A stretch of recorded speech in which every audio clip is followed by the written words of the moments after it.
Hey, what's up, body bags? Wanted to do a quick review for a movie that I just picked up recently. I think this came out in 1988, though, originally, and that's called The Violence Movie. And yeah, it came out in 1998, and it's two brothers, Eric Wilkinson and David Wilkinson, and essentially it's like a fan-made film of like a Friday the 13th movie, pretty much.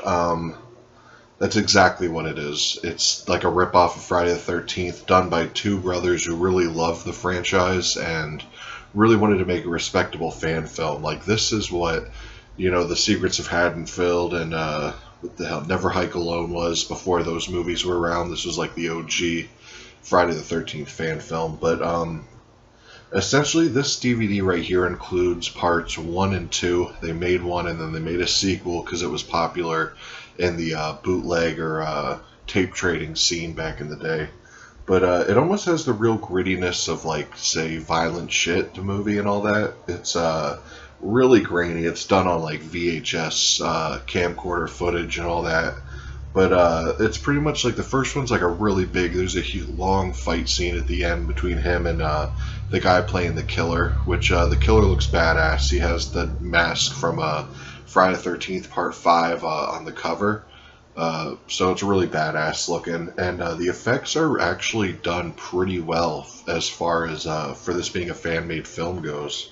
It was done really, really well. I really enjoyed it. It was really cool, too, since these are horror fans. There's, like, posters in the background.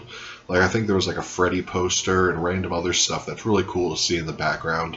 So, if you are a big horror fan, you definitely want to check this movie out, because it is a treat for people really into slashers in general or horror. Just because you could see the love and the fact that these two kids made these fan films, and now it's getting a legit release all these years later, 30 years later. I don't know how long it's been, but the first one's only like 12 or 13 minutes long.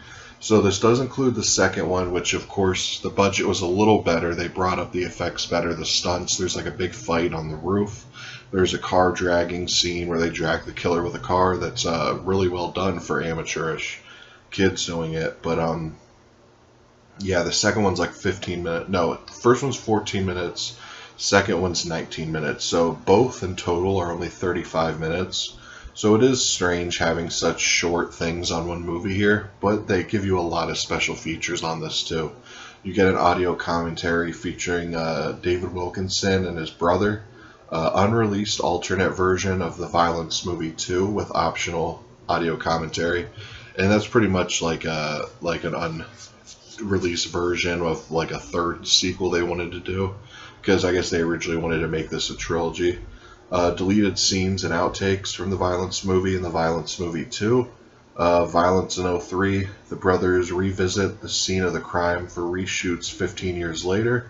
The original opening credit sequences for both, and trailer, photo gallery, and reversible artwork. So it is pretty loaded with special features. And I don't know if you could see, but it has a really cool cover. It says, special edition and all that, and I think it says horror parody there. So it says parody. I'm not really quite sure why it says that, but this is the reverse cover. It gives you that old school Friday the 13th VHS feel, which I really like. I like both covers, and I actually bought this in FYE, of all places, brand new for $9.99. So honestly, if I see it again, I am going to buy another copy of it just to have another one with the reverse cover, so I could have both covers on my shelf and all that. And they both include part 1 and 2, and it's cheap enough, $10, to where I wouldn't mind buying 2 copies, because I'd give $20 easily for 1 copy of it. It's that entertaining. It was that much fun. This is just a treat for horror fans. So if you don't want something super long, super serious or whatever, you're just looking for something cool and goofy to throw on for real quick, and this is the way to go, because really the special features alone are worth picking this up. So yeah, that's the Violence Movie 1 and 2. Definitely pick it up. You can find it cheap. I think it's on Amazon for $11. It's definitely worth it to have in your collection. They did a really good job, and I give them props for really shining some light on this release. And if you're into do-it-yourself kind of horror movies, it's definitely the movie for you. Anyways, guys, peace.